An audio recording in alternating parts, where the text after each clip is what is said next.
First were the endless tens or hundreds of thousands of years prior to the emergence of written history and drama. The twin practices of delay and exchange began to emerge slowly and painfully. Then they became represented in metaphorical abstraction as rituals and tales of sacrifice.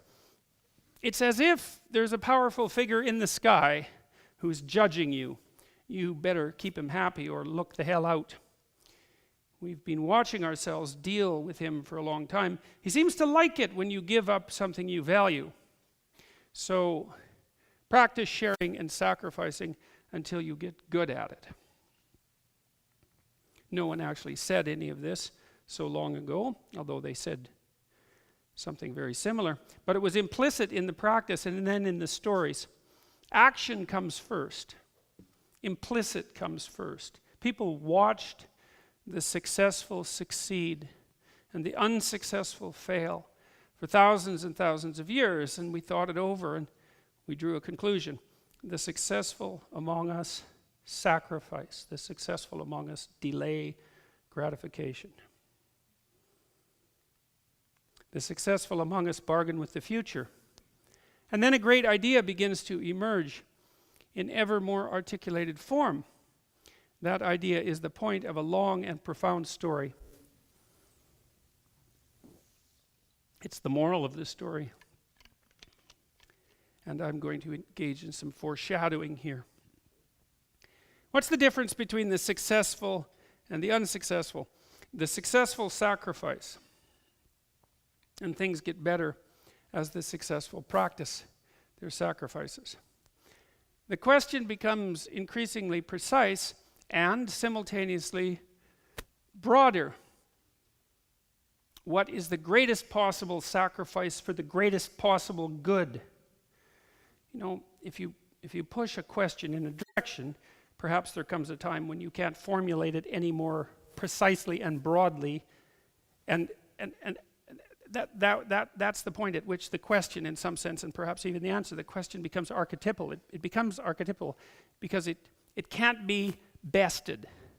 And this is like an ultimate question in some sense. How are you going to ask a more broad-based question than that? What is, given the initial presuppositions that you have to make sacrifices, then the logical endpoint to that is something like, okay, if you have to make a sacrifice, what's the greatest possible sacrifice and for the greatest possible good? That's a good question. The answer becomes increasingly profound. The God of Western tradition, like so many gods, requires sacrifice. We've already examined why, but sometimes he goes even further and requires the sacrifice of what is loved best. This is why. And this is another one of mankind's fundamental discoveries. Sometimes things do not go well. That's self-evident. But here's the rub. Sometimes when things are not going well, it's precisely that which is most valued that is the cause. Why? It's because the world is revealed through the template of your values. If the world you are seeing is not the world you want, therefore, it's time to examine your values. It's time to rid yourself of your current presuppositions. There's a famous experiment that I've alluded to a couple of times, I believe, in this lecture series, the invisible gorilla experiment. And in the invisible gorilla experiment, there's two teams of players, each with 3 members, one dressed in black and the other dressed in white, and each team is passing a basketball back and forth to the team members and milling about. You see a video of them doing so. They basically fill the video screen, and the white team is passing a basketball to the white team members, and the black team is passing a basketball to the black team members, and your job, as far as the experimenter is concerned, is for you to count the number of times that the black team passes the basketball back and forth. So that's what you do. So now you have an ambition and an aim and a value. And the ambition and the aim and the value, they're all the same thing, and that is to perform well at the task. Now, the thing that's so cool about this, and this is really so cool, it's just unbelievable that this is the case. It's like a complete validation of a certain element of the Buddhist worldview. So they pass the ball for a couple of minutes, and then the experimenter says to you, how many? And you say 15, and because you're happy with yourself because you've been paying attention, and the experimenter says, yeah, that's right, or maybe not, maybe you missed one. And then the experimenter says, did you see the gorilla? And half of you say, what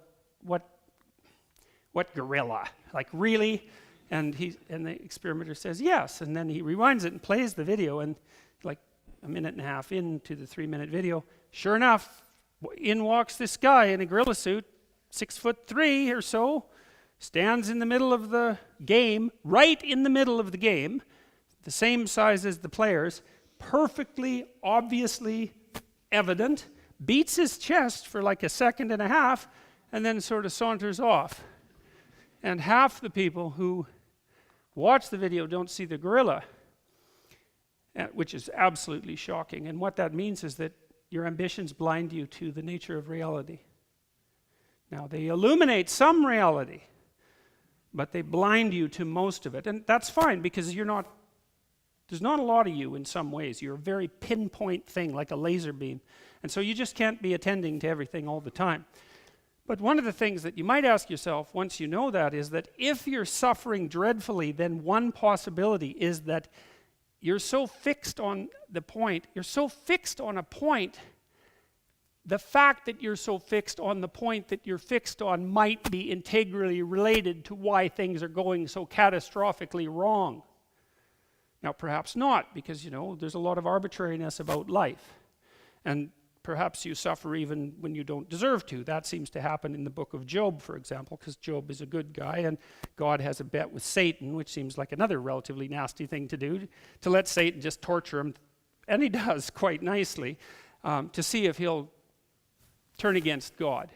And it seems like a rather playground sort of thing for God to engage in, but the point is that even in a document like the Old Testament, there's ample suggestion that sometimes people just get wiped out and hurt, even if they're living good moral lives, aiming properly and all that. There's an arbitrariness in life that's not eradicable. But it's possible that it's what you're clinging to that's hurting you. And it's even possible that it's the thing that you're clinging to the hardest that's hurting you the most. That could easily be someone you love. Like, lots of times I see people in therapy and they're miserable for one reason or another. And sometimes it's because they have a very close relationship with a family member, and that just isn't working. The family member, for the sake of simplicity, we'll say, is not really oriented towards helping them have a good life. The family member is instead oriented towards making them as bloody miserable as you can possibly make anyone. And what would you say? Exploiting the bond between family members in order to enable that. And then sometimes the sacrifice that's necessary is either merely distancing yourself from that person, sometimes substantively, and sometimes seriously distancing yourself from them, like, we don't talk anymore, ever.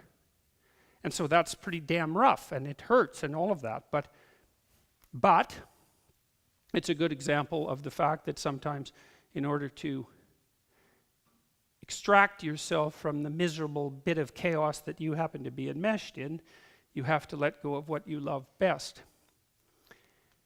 If the world you are seeing is not the world you want, therefore it's time to examine your values.